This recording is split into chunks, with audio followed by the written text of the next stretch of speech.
चलो बेटा ना, लास्ट क्लास में हम लोग जो डिस्कशन कर रहे थे आइसोमॉर्फिज्म स्टार्ट कर दिया शायद हम लोगों ने, है ना। ठीक है, केस वन केस टू, ठीक है। आइसोमॉर्फिज्म के केस टू के ऊपर हम लोग बात कर रहे थे, और केस टू में जो पहला केस हम लोगों ने देखा था वो विट्रियोल का केस देखा था। और मैंने आपको बोलता विट्रियोल में जब भी जैसे वाटर ऑफ क्रिस्टलाइजेशन आ रहे होते हैं कहीं पर, तो हम लोगों को देखना होता है कि किसका जनरल फॉर्मूला भी सेम है और वाटर ऑफ क्रिस्टलाइजेशन भी सेम है। जिन भी मॉलिक्यूल्स में या जिन भी आयनिक कंपाउंड्स में general formula as well as water of crystallization same होते हैं, उनको क्या बोला जाता है? आइसोमॉर्फस। एक एग्जांपल विट्रियोल का देख लिया था, जहां पर CuSO4.5H2 जो कि ब्लू विट्रियोल था, वो जनरल फॉर्मूला तो मैच कर रहा था, लेकिन उसके वाटर ऑफ क्रिस्टलाइजेशन क्या थे? अलग। और मैंने आपको बोला था उसी क्वेश्चन में कि फॉर्मूला जब तक आएगा तब तक तो पहचानना आसान होता है, लेकिन जब नाम आ जाते हैं तो उसमें जो एप्सम सॉल्ट होता है वो जनरली ऐसा देखने में लगता है कि बाकी तीन का नाम विट्रियोल है और एक का नाम एप्सम सॉल्ट है, तो ऐसा हो सकता है कि आप एप्सम सॉल्ट को टिक करके आ जाए। तो ध्यान रखिएगा वहां पर कि एप्सम सॉल्ट आइसोमॉर्फस था, लेकिन ब्लू विट्रियोल आइसोमॉर्फस नहीं था। चलिए इसके अलावा सेकंड एग्जांपल की बात करते हैं इसी पैटर्न के क्वेश्चन पे। तो सेकंड टाइप का जो एग्जांपल हमें पढ़ना वो भी एक इंपॉर्टेंट कैटेगरी ऑफ कंपाउंड है, दैट इज एलम। एलम की अगर बात की जाए तो इसका जनरल फॉर्मूला जो है वो मैं रिप्रेजेंट कर रहा हूँ, जो लिख रहा है उसको नोट कर लीजिए, पहले फिर डिस्कशन करते हैं इसके बारे में।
चलो बेटा ना, एलम के बारे में डिस्कशन स्टार्ट कर रहे हैं। एलम में देखिएगा ध्यान से, एलम का जनरल फॉर्मूला आपके सामने लिखा है M2SO4.M-2SO4 ये तो इसका जनरल फॉर्मूला हो गया।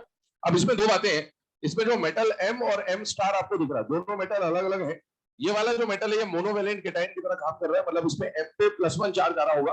और ये वाला जो मेटल है वो कैसा बेटा? ट्राइवेलेंट है, मतलब इसमें M पे +3 चार्ज आ रहा होगा। ठीक है, अब मोनोवेलेंट केटायन है ना, मेनली हम लोग जानते हैं ग्रुप 1 के जो केटायंस होते हैं वो सब क्या होता है बेटा? मोनोवेलेंट +1 स्टेट दिखाते हैं, और +3 स्टेट में एल्यूमिनियम, आयरन, क्रोमियम ऐसे बहुत सारे हो सकते हैं, पर आपके सामने कुछ जनरल केसेस लिखे हुए हैं। अब इसमें होता क्या है, एलम में सबसे पहली बात अगर हम लोग करें तो एलम एक डबल सॉल्ट है। कैसा सॉल्ट है बेटा? Double salt. आपने जब आयनिक इक्विलिब्रियम पढ़ा होता है, तो आयनिक इक्विलिब्रियम में जब आप सॉल्ट हाइड्रोलिसिस पढ़ रहे होते हैं तो आप ऐसा देखते हैं कि अगर किसी सॉल्ट में एक केटायन और एक एनायन है तो उसी को हम लोग क्या बोल रहे होते हैं? सॉल्ट। तो आप देखिए यहाँ पर केटायन और एनायन है, ये एक सॉल्ट हो गया, ये केटायन है, एनायन है, ये भी एक सॉल्ट हो गया। और इस पूरे कंपाउंड में कितने सॉल्ट दिख रहे हैं बेटा? 2 सॉल्ट दिख रहे हैं। ये तो वाटर है ना, तो ये सॉल्ट नहीं है। तो आपके सामने 2 सॉल्ट है और ऐसे कंपाउंड को क्या बोलते हैं बेटा? डबल सॉल्ट बोलते होते हैं।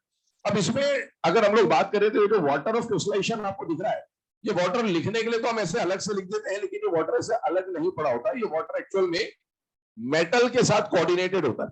मेटल के साथ कैसे कोऑर्डिनेटेड होता है? जब हम कोऑर्डिनेशन केमिस्ट्री पढ़ते हैं तो वहां पर एक टर्म आती है लिगैंड। तो ये जो वाटर है ये लिगैंड की तरह काम करता है, लोन पे डोनर की तरह काम करता है। और ये जो मेटल आपको दिख रहा है ना, ये सेंट्रल मेटल की तरह काम करते हैं, एक्सेप्टर की तरह काम करते हैं।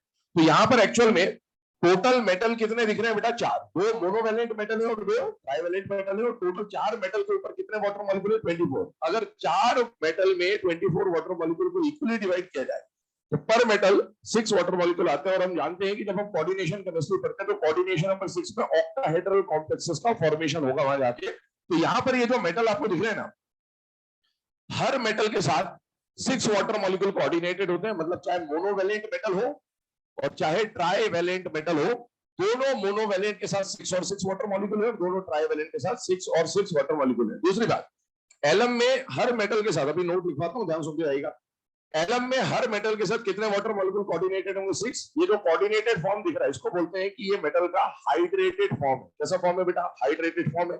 तीसरी बात ये, लिथियम है तो मोनोवेलेंट, लेकिन लिथियम मोनोवेलेंट होने के बावजूद भी एलम फॉर्मेशन में पार्टिसिपेट नहीं कर सकता, क्योंकि एलम में पार्टिसिपेट करने के लिए मेटल का कोऑर्डिनेशन नंबर क्या होना चाहिए? 6। और लिथियम है सेकंड पीरियड का मेंबर, और सेकंड पीरियड का जो फर्स्ट लेयर बनता है उसमें मैक्सिमम कितने मेंबर आ सकते हैं? 4। और इसीलिए, क्योंकि हमने एक्सिस्टेंस नॉन एक्सिस्टेंस में बात कर रहा था कि सेकंड पीरियड का मैक्सिमम कोऑर्डिनेशन 4 हो सकता है, बेटा लिथियम 6 कोऑर्डिनेशन नंबर वाले कंपाउंड का फॉर्मेशन नहीं कर सकता, इसलिए लिथियम मोनोवेलेंट होने के बावजूद एटम फॉर्मेशन में पार्टिसिपेट नहीं करेगा। अगली पॉइंट सुनिए, क्योंकि ये डबल सॉल्ट है, तो डबल सॉल्ट में आप जब सॉल्ट हाइड्रोलिसिस पढ़ते हैं तो आप strong acid, strong base, strong acid, weak base, इस तरह से सॉल्ट का टाइप पहचानते हैं। बेटा M2SO4 की अगर मैं बात कर रहा हूं और एक जगह पर हम M-2SO4 थ्राइस की बात कर रहे हैं, तो बेटा यहां पर ये जो SO4 आ रहा है, तो एनायन आता है सॉल्ट में, वो कहां से आता है? एसिड से। ये कौन सा एसिड से आ रहा है बेटा? H2SO4। और H2SO4 आप जानते हैं कि स्ट्रॉन्ग एसिड होता है। H2SO4 क्या होता है बेटा? Strong acid. साथ ही साथ जब हम मेटल की बात करते हैं, जो केटायन आ रहा होता है वो बेस से आ रहा होता है।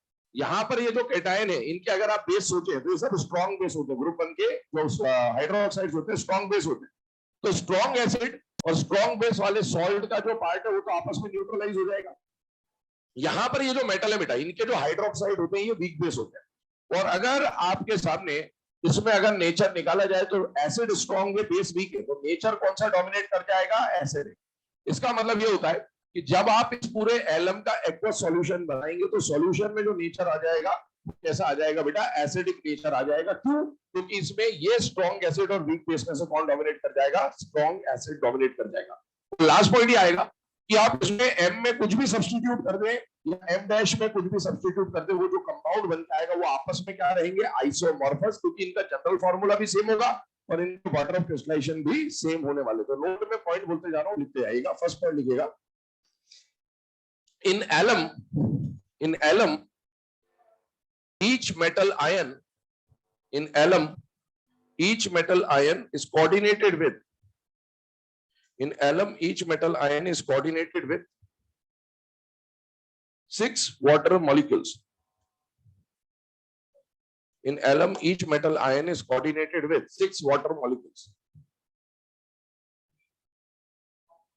Second point लिखें, lithium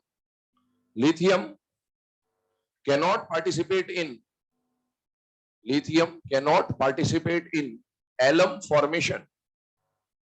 Lithium cannot participate in alum formation.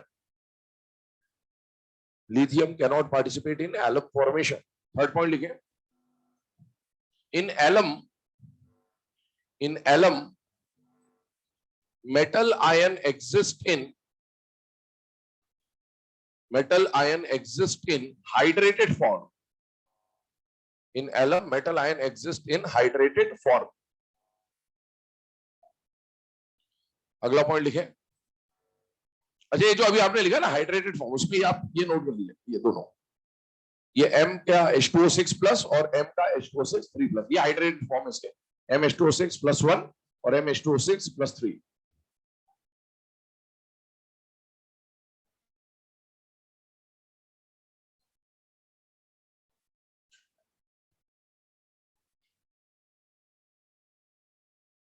अगला पॉइंट लिखेंगे, fourth point, aqueous solution of alum is acidic in nature.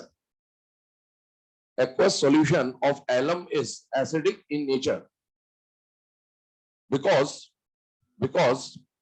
it is a double salt, of strong acid, strong base, double salt of SASB and SAWB. Double salt of SaSb and SaWb। और last point लिखिएगा, all alums are isomorphous with each other. All alums are isomorphous with each other. All alums are isomorphous with each other. चलिए, ये तो बात हो गई alum के बारे में। अब एलम में यहाँ पर दो एग्जांपल आपके सामने लिखे हुए हैं। मान लीजिए मैंने मोनोवैलेंट में एक बार पोटेशियम को सब्स्टिट्यूट कर दिया, एक बार सोडियम को सब्स्टिट्यूट कर दिया, और ट्राईवैलेंट में मैंने एक बार एल्यूमिनियम को सब्स्टिट्यूट कर दिया और एक बार क्रोमियम को सब्स्टिट्यूट कर दिया। तो इस वाले एलम को क्या बोला जाता है? पोटेशियल है, जो कि नॉर्मली यूज भी होता है, फिटकरी बोलते हैं इसको हिंदी में। और ये वाला जो एलम है इसका नाम क्या होता है? Chrome alum. अब अगर आप दोनों को आइसोमॉर्फिज्म के रिस्पेक्ट में देखें तो बेटा इसका और इसका जनरल फॉर्मूला सेम है, इसका और इसका जनरल फॉर्मूला सेम है, और इन दोनों के मॉडल ऑफ क्रिस्टलाइजेशन भी सेम है, मतलब ये आपस में क्या रहेंगे? आइसोमॉर्फस। नोट डाउन करें इसके, तो क्वेश्चन देखते हैं फिर आगे बढ़ते हैं।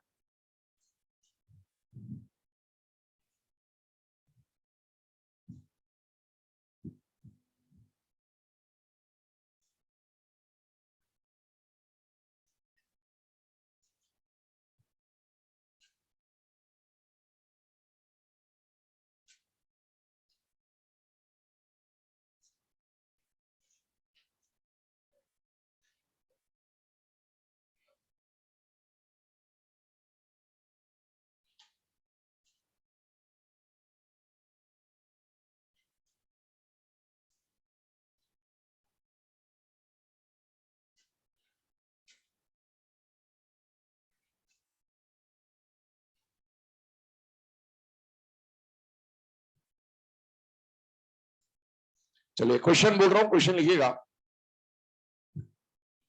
Determine the ratio of monovalent cation, determine the ratio of monovalent cation and water molecules in alum. Determine the ratio of monovalent cation and water molecules in alum. Option लिखिएगा 1:2, 1:4, 1:6, 1:12, 1:12। ठीक है, आप देख सकते हैं एलम का जो जनरल फॉर्मूला बेटा, इसमें मोनोवैलेंट केटायन कितने हैं? केवल 2, और वाटर मॉलिक्यूल कितने दिख रहे हैं बेटा? 24। तो अगर हम इसका रेशियो निकालेंगे यहां पर, तो इसका रेशियो क्या निकल के आता है बेटा? 1:12। ऐसे बहुत सारे क्वेश्चन बनाए जा सकते हैं रेशियो के, ध्यान से देखिएगा। जैसे मैंने बोला कि मोनोवैलेंट केटायन है, जैसे मैंने बोला ट्राईवैलेंट केटायन है, जैसे मैंने बोला टोटल एनायन है, और अगर मैं बोल दूं आपको वाटर मॉलिक्यूल्स है, ध्यान से देखिएगा। इन सब में टोटल मोनोवैलेंट केटायन कितने बेटा? 2। टोटल ट्राईवैलेंट केटायन कितने हैं? 2। टोटल एनायन कितने? 4। एक सल्फेट यहाँ है, 3 सल्फेट यहाँ, टोटल एनायन 4 है, और ये 24 है। अब जब आप इसमें से कोई भी क्वेश्चन पूछे आपसे, जैसे पूछा मोनोवैलेंट केटायन और ट्राईवैलेंट केटायन का रेशियो बताइए, 1:1 है। मोनोवैलेंट केटायन और टोटल एनायन का रेशियो बताइए, 1:2 है। टोटल केटायन और टोटल एनायन का रेशियो बताइए, 1:1 है। टोटल केटायन और वाटर का रेशियो बताइए, 1:6 है। लेकिन अगर मोनोवैलेंट केटायन और वाटर का रेशियो पूछा है तो 1:12, या ट्राईवैलेंट केटायन और वाटर का रेशियो पूछा है तो कितना हो जाएगा? 1:12। टोटल एनायन और वाटर का रेशियो पूछे तो कितना हो जाएगा? 1:6। तो ऐसे बहुत सारे क्वेश्चन यहाँ पर फ्रेम किए जा सकते हैं। चलिए अब आगे बढ़ते हैं। एलम को समझने के बाद अगला जो टॉपिक हमें समझना है, लास्ट क्लास में मैंने आपको बोला भी था कि लैटिस एनर्जी जो हम लोग पढ़ रहे थे, लैटिस एनर्जी से ही मिलता जुलता एक और टॉपिक आने वाला है, जिसको हम लोगों ने बोला था हाइड्रेशन एनर्जी के बारे में हम लोग पढ़ेंगे। और वो हाइड्रेशन एनर्जी से है ना, हम लोग सॉल्युबिलिटी की तरफ मूव कर रहे होंगे। पहली बात ये है कि हाइड्रेशन एनर्जी में फैक्टर्स वही आएंगे, मैंने कल भी आपको बोला था, जो हमने लैटिस एनर्जी में पढ़ा था, मतलब चार्ज और रेडियस। कल आपको एक रिलेशन मैंने फिजिक्स का लिख के भी बताया था, energy is directly proportional to Q1 Q2 upon R। यही फैक्टर यहाँ पर आएंगे। लेकिन हाइड्रेशन एनर्जी पर पहुंचने के पहले हम लोग उसका जो मेन क्लास है उसके ऊपर डिस्कशन करते हैं, दैट इज सॉल्वेशन एनर्जी। ध्यान सुनेगा, होता क्या है, अब हम सॉल्युबिलिटी की तरफ मूव कर रहे हैं बेटा। मान लो ये एक सॉल्यूट है और मान लो ये एक सॉल्वेंट है। तो जब आप सॉल्यूट को सॉल्वेंट में डालेंगे तो सॉल्यूट के जो पार्टिकल्स हैं और सॉल्वेंट के जो पार्टिकल्स हैं, इनमें कुछ अट्रैक्शन होगा। वो अट्रैक्शन कैसा भी हो सकता है। वो अट्रैक्शन वीक फोर्स में 5 फोर्स पढ़े थे हमने, ion dipole, ion induced dipole, dipole dipole dipole induce dipole, instantaneous dipole, induce dipole. Cation और एनायन के पार्टिकल के बीच में उन पांचों में से कोई ना कोई टाइप का अट्रैक्शन होगा, और जब जब अट्रैक्शन होगा तब तब एनर्जी रिलीज होगी। तो जब इसको इसमें पुट किया ना आपने, तो यहां से इन दोनों के अट्रैक्शन की वजह से कुछ एनर्जी रिलीज होने वाली है, और वो जो एनर्जी रिलीज होगी उसको हम लोग क्या बोलेंगे बेटा, सॉल्वेशन एनर्जी। क्यों? क्योंकि अभी आपने जो सॉल्वेंट लिया वो कोई भी हो सकता है, वो अमोनिया हो सकता है, वो बेंजीन हो सकता है, वो वाटर हो सकता है, वो कार्बन टेट्राक्लोराइड हो सकता है, दुनिया का कोई भी सॉल्वेंट हो। हर सॉल्वेंट के लिए कॉमन टर्म दी गई है सॉल्वेशन एनर्जी। लेकिन बाय चांस जो सॉल्वेंट आप यूज कर रहे हो वो पर्टिकुलरली मैं यूनिवर्सल सॉल्वेंट वाटर ही ले रहा हूं, तो जब आपने सॉल्यूट को डाला तो सॉल्यूट और सॉल्वेंट के पार्टिकल में इंटरेक्शन से जो एनर्जी रिलीज होगी उसको वैसे तो सॉल्वेशन एनर्जी बोला जाता है, लेकिन अगर आपका सॉल्वेंट वाटर है तो उस सॉल्वेशन एनर्जी को एक पर्टिकुलर नाम दिया गया है, और उस पर्टिकुलर नाम को हम लोग क्या बोलते हैं, हाइड्रेशन एनर्जी। तो हाइड्रेशन एनर्जी अलग कुछ भी नहीं है, बस इतना सा फर्क है कि सॉल्वेशन एनर्जी एक कॉमन टर्म है जो सारे सॉल्वेंट्स के लिए यूज किया जाता है, और हाइड्रेशन एनर्जी एक ऐसा टर्म है जो सिर्फ वाटर को जब सॉल्वेंट की तरह यूज कर रहे होंगे तब यूज किया जाएगा, बाकी कॉन्सेप्ट दोनों का सेम है। तो पहली हेडिंग डालिए सॉल्वेशन एनर्जी, उसके ऊपर बात कर लेते हैं। डेफिनेशन लिखिएगा, the amount of energy released, the amount of energy released, the amount of energy released when 1 mole solute, the amount of energy released when 1 mole solute is dissolved in any solvent. 1 mole solute is dissolved in any solvent. अगली heading डालेंगे hydration energy.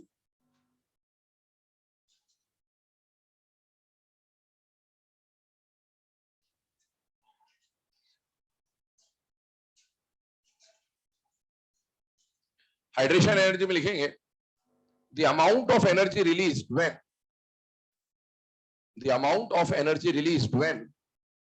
1 mole solute,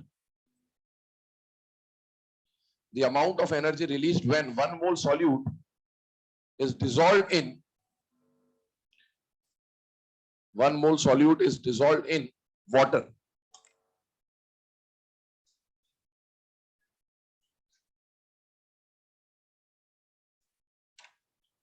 चलो बेटा ना, hydration energy की definition के बाद अब हम लोग आगे बढ़ रहे हैं, तो आगे हम लोग बढ़ रहे हैं बेटा फैक्टर्स अफेक्टिंग हाइड्रेशन एनर्जी पे। दो फैक्टर कल भी आपको बताए थे, वही फैक्टर है, पहला फैक्टर है चार्ज, दूसरा फैक्टर है रेडियस। ध्यान से देख लेंगे 2 मिनट के।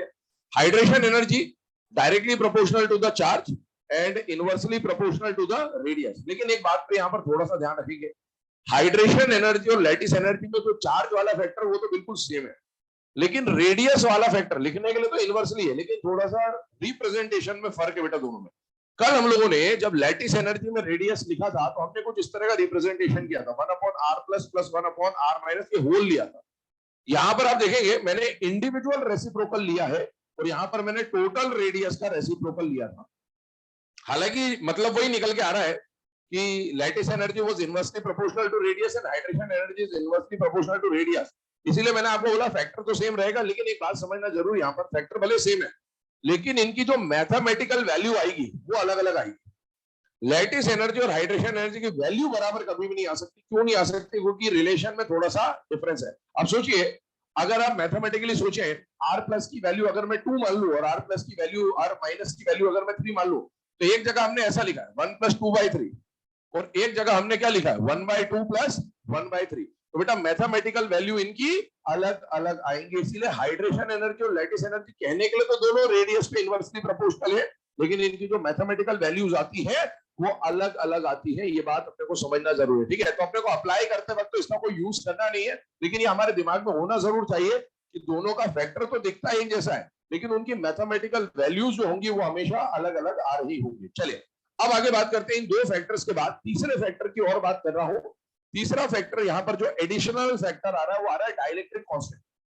ये डाइलेक्ट्रिक कांस्टेंट वाला फैक्टर क्या बोलता है उसके ऊपर बात कर लेते हैं, ध्यान सुनिएगा। एक्चुअल में फिजिक्स में जब आप इलेक्ट्रोस्टैटिक पढ़ते हैं तो आप मीडियम के बारे में पढ़ रहे होते हैं। Dielectric constant epsilon r epsilon not आप पढ़ रहे होते हैं, जो कि मीडियम के बारे में जानकारी देता है।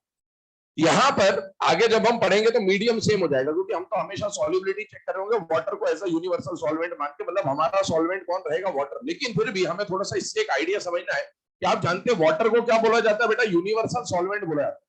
और वाटर को यूनिवर्सल सॉल्वेंट क्यों बोला गया और बाकी किसी और को यूनिवर्सल सॉल्वेंट क्यों नहीं बोला गया, हम उसके ऊपर बात कर रहे हैं कि उसको ऐसा क्यों बोला गया। ध्यान सुनिए, एक्चुअल में एक रिलेशन आपके सामने लिखा है डाइलेक्ट्रिक कांस्टेंट का। डाइलेक्ट्रिक कांस्टेंट करता क्या, पहले वो बता दूं आपको।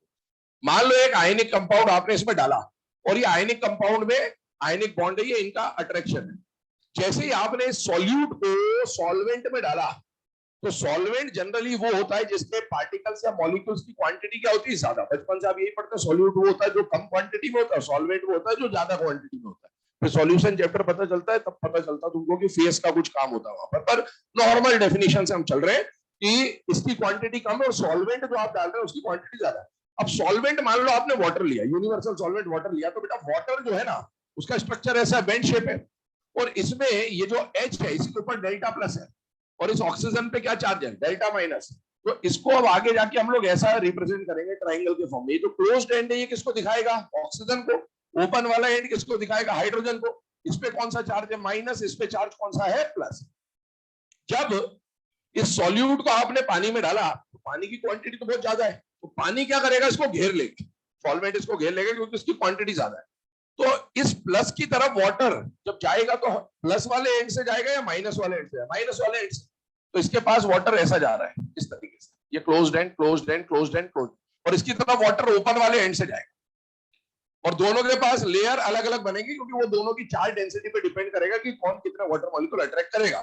अब होगा क्या, ये जो वाटर का नेगेटिव चार्ज है ना, पार्शियल नेगेटिव चार्ज है, वो बहुत सारे पार्शियल नेगेटिव चार्ज मिलकर इसके पॉजिटिव चार्ज को बैलेंस करते हैं, न्यूट्रलाइज करते हैं। और ऐसे ही जो इसका नेगेटिव चार्ज है उसको ये बहुत सारे पार्शियल पॉजिटिव चार्ज, जो हाइड्रोजन तो मिलकर इसके नेगेटिव चार्ज को क्या कर देंगे, न्यूट्रलाइज कर देंगे।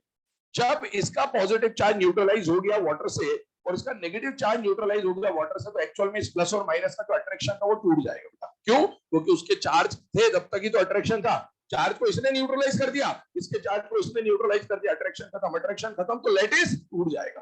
तो लैटिस टूट जाएगा इसका मतलब है सॉल्यूबल हो जाएगा। क्या हो जाएगा, सॉल्यूबल। अब ध्यान सुनना, मैं आपको क्या बोल रहा हूं, ये जो डाइलेक्ट्रिक कांस्टेंट अपन लिख रहे हैं ना एप्सिलॉन आर, ये एप्सिलॉन आर किसी मीडियम की उसी प्रॉपर्टी के पावर को बताता है कि इस मीडियम के पास कितना पावर है कि वो इसके चार्ज को आसानी से न्यूट्रलाइज कर दे।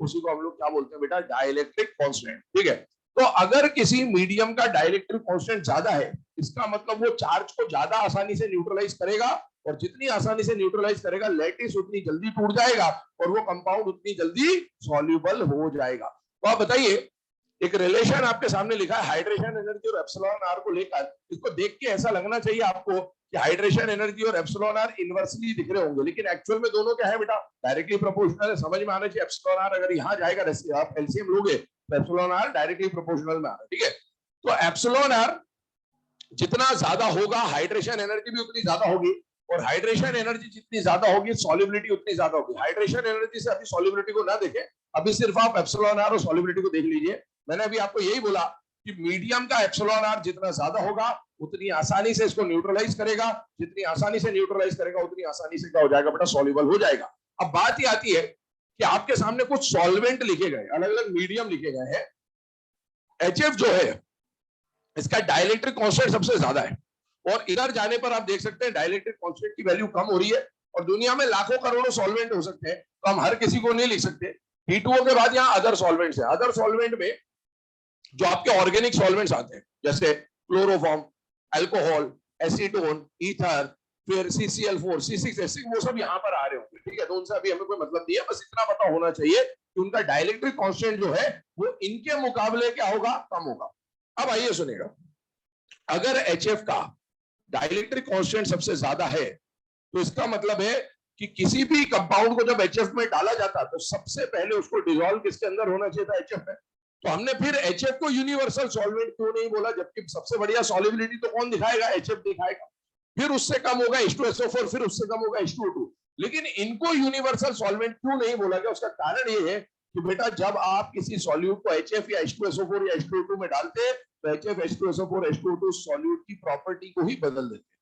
इसका मतलब ऐसा हुआ, मान लो आपने पानी लिया, ठीक है, सॉल्वेंट की तरह सोचिएगा, एक तरफ पानी एक तरफ HF है, पानी में आपने नमक तो डाला तो आपको नमक का ही घोल मिलेगा, लेकिन नमक को आप जब HF में डाल दोगे तो वो नमक का घोल नहीं बनेगा, किसी और चीज का घोल बन जाएगा।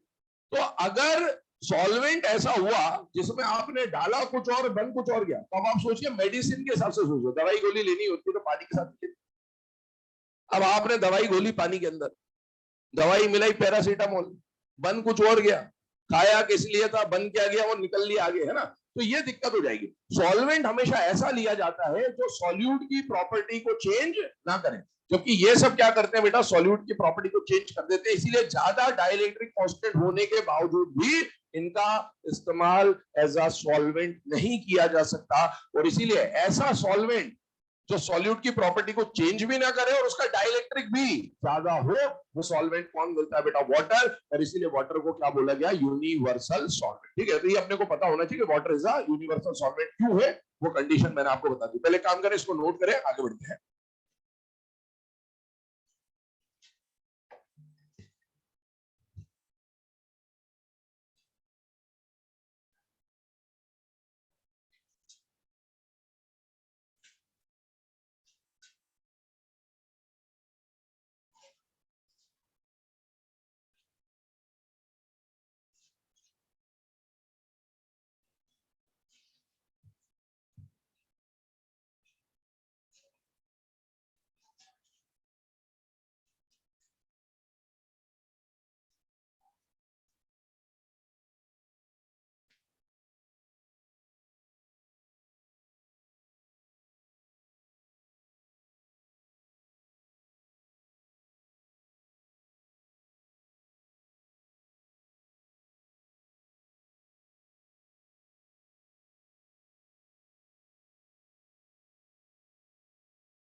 चलिए बेटा ना, अब ये यूनिवर्सल सॉल्वेंट वाले पॉइंट को समझने के बाद अब हम आगे बढ़ रहे हैं, और आगे हम लोग अब सॉल्युबिलिटी के मैकेनिज्म के ऊपर बात कर रहे हैं ना। मैकेनिज्म ऑफ सॉल्युबिलिटी की बात करें या मैकेनिज्म ऑफ सॉल्वेंसी की बात करें, तो अभी मैंने आपको थोड़ा सा हिंट दिया था, और ये जो सॉल्वेशन और हाइड्रेशन एनर्जी, इसका भी यहाँ पर थोड़ा सा डिस्कशन हो जाएगा।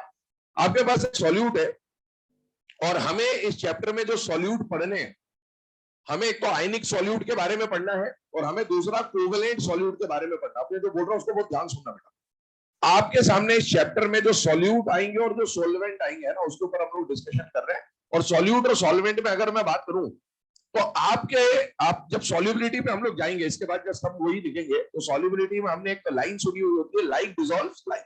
वो लाइक डिसॉल्व लाइक का मीनिंग क्या होता है उसके ऊपर बात कर रहे हैं। तो एक्चुअल में सॉल्यूट आपके सामने जो आएगा वो कैसा आएगा बेटा? एक तो आयनिक सॉल्यूट आएगा, दूसरी बात जो सॉल्यूट आएगा आपके सामने कैसा सॉल्यूट आएगा? कोवेलेंट सॉल्यूट आएगा। पर कोवेलेंट सॉल्यूट में दो तरह के सॉल्यूट होते हैं। एक तो पोलर कोवेलेंट सॉल्यूट होता है, मतलब जिनका डाइपोल मोमेंट नॉन जीरो होता है, पोलर कोवेलेंट सॉल्यूट।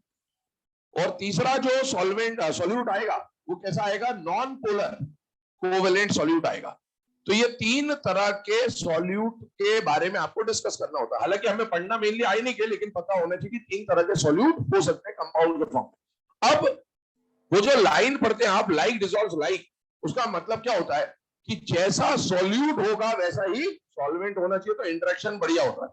जैसे अगर मैं बात करूं आयनिक सॉल्यूट, एक बात बताओ, आयनिक सॉल्यूट पोलर है या नॉन पोलर है? पोलर, पोलर है।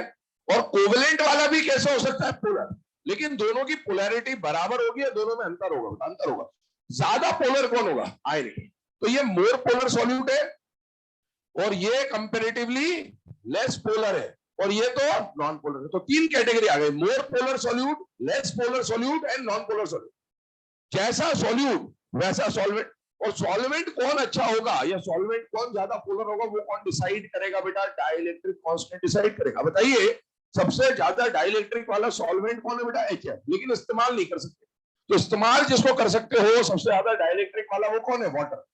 तो मोर सॉल्यूट या मोर पोलर सॉल्यूट के लिए मोर पोलर सॉल्वेंट यूज करेंगे, और जो मोर पोलर सॉल्वेंट आप यूज कर सकते होंगे वो कौन रहेगा? वाटर। मतलब आयनिक कंपाउंड को रिजॉल्व करने के लिए तो सबसे बेस्ट सॉल्वेंट हमारे पास रहने वाला है वो कौन रहेगा? वाटर। आगे बढ़ते हैं। Polar covalent, non polar covalent, इसकी पोलैरिटी इसके मुकाबले इसकी पोलैरिटी कम है, तो इसके लिए सॉल्वेंट भी ऐसा लेना पड़ेगा जिसकी पोलैरिटी कम हो। तो वाटर से कम पोलैरिटी में ये जो अदर सॉल्वेंट्स की हम लोग बात कर रहे हैं ना वो आएंगे। और ये अदर सॉल्वेंट जनरली कौन से सॉल्वेंट होंगे बेटा? ऑर्गेनिक सॉल्वेंट होंगे, एसीटोन, क्लोरोफॉर्म वगैरह वगैरह, ईथर विथर। तो आप देखो लेस पोलर, तो इसके लिए पोलर सॉल्वेंट तो इस्तेमाल करना पड़ेगा, लेकिन उसकी पोलैरिटी पानी से कम होनी चाहिए, वाटर से कम होनी चाहिए, और वो कोवेलेंट कंपाउंड होना चाहिए, या ऐसा बोलूं तो ऑर्गेनिक कंपाउंड होना चाहिए। तो यहां पर हम किसका इस्तेमाल कर सकते हैं? जैसे क्लोरोफॉर्म हो गया, एसीटोन हो गया, एल्कोहल हो गया, ईथर हो गया, ये सब पोलर नेचर के होते हैं। तो इस टाइप के कंपाउंड को डिसॉल्व करने के लिए ये सूटेबल सॉल्वेंट माने जाते हैं।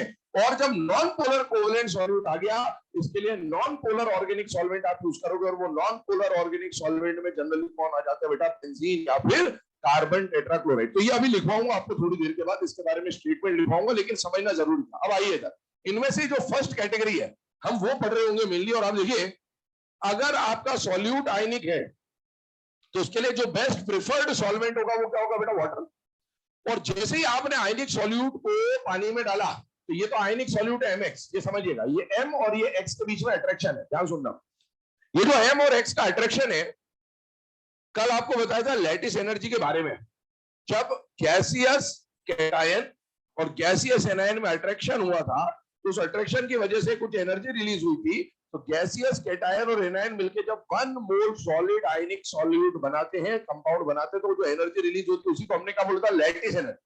तो यहां पर जब M और X ने मिलकर ये MX बनाया, लैटिस बनाया, तो जो एनर्जी रिलीज हुई उसको हमने क्या बोला? Lattice energy. मान लो वो एनर्जी जो रिलीज हुई है वो 300 यूनिट एनर्जी रिलीज हुई है, ऐसा मान लीजिए।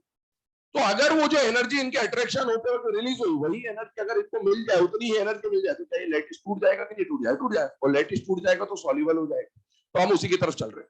300 यूनिट चाहिए मान लो इसको टूटने के लिए। अब क्या हुआ, जैसे इसको आपने पानी में डाला तो वाटर मॉलिक्यूल ने जाके इसको घेर लिया। कैटायन की तरफ नेगेटिव एंड से गया वाटर, और एनायन की तरफ पॉजिटिव एंड से गया वाटर। और इनके बीच में जो इंटरेक्शन हो रहा है बेटा, ये आयन है और water is a polar molecule.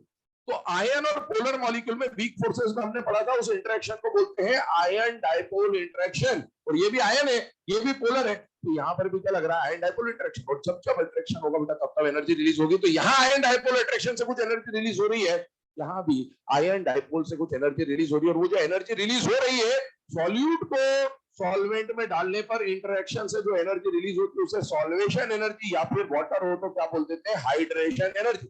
वो जो रिलीज एनर्जी है जिसको हम हाइड्रेशन एनर्जी बोल रहे हैं, वो एनर्जी कहीं जाएगी नहीं, वो एनर्जी घूम फिर के इस लैटिस को तोड़ने के काम में आएगी।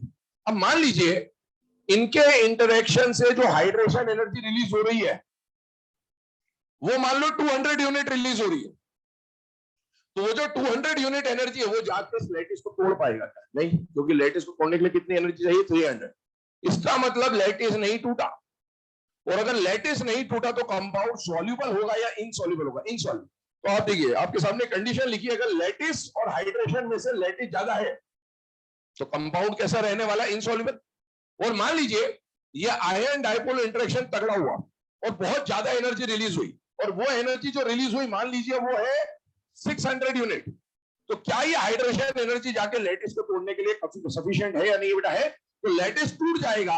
और अगर हाइड्रेशन एनर्जी ज्यादा है लैटिस के मुकाबले तो हाइड्रेशन एनर्जी जाके लैटिस को तोड़ देगा और लैटिस टूट जाएगा, तो कंपाउंड कैसा हो जाएगा बेटा, सॉल्यूबल। इवन अगर ये 600 ना होके 300 हुआ तो भी क्या लैटिस टूट जाएगा? यस, टूट जाएगा। पर एक बात समझिएगा, जितनी ज्यादा हाइड्रेशन एनर्जी होगी लैटिस उतनी आसानी से टूटेगा, उतनी जल्दी टूटेगा। जैसे अगर 600 होगा, गया खट से तोड़ दिया, 300 लड़ते झगड़ते तोड़ रहा होगा, स्पेरिंगली सॉल्यूबल वाली जो कंडीशन आप पढ़ते, ठीक ना, वैसा कुछ हो रहा होगा। तो आइए, अगर हाइड्रेशन एनर्जी ज्यादा तो सॉल्यूबल, लैटिस एनर्जी ज्यादा तो इनसॉल्यूबल। इससे हम लोग अगर सॉल्युबिलिटी का फैक्टर निकालें तो हमें क्लियरली दिख रहा है, हाइड्रेशन एनर्जी ज्यादा तो सॉल्यूबल, मतलब solubility is directly proportional to hydration energy. और अगर लैटिस एनर्जी ज्यादा तो इनसॉल्यूबल, मतलब लैटिस और सॉल्युबिलिटी क्या हो जाएगा, इनवर्सली प्रोपोर्शनल। तो ये जो मैकेनिज्म आपको लिखा है इसको नोट डाउन कर ले, पहले तो कर लिया इसको, नोट बना ले इसको। फिर इसके सॉल्युबिलिटी वाले वो जो 3 पॉइंट अभी आपको बताए, आयनिक, कोवलेंट, पोलर वाले, वो लिखवा देते।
चलो बेटा ना, अब ये मैकेनिज्म ऑफ सॉल्वेंसी में, अभी ये जो मैंने आपको ये पॉइंट समझाया था इसको मैं स्टेटमेंट के फॉर्म में आपको लिखा दे रहा हूँ।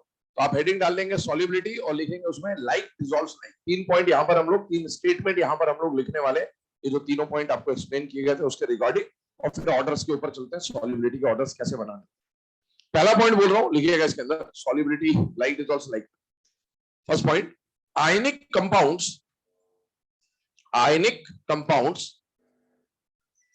ब्रैकेट में लिखेंगे more polar, ionic compounds bracket में लिखेंगे मोर पोलर आर डिसॉल्व्ड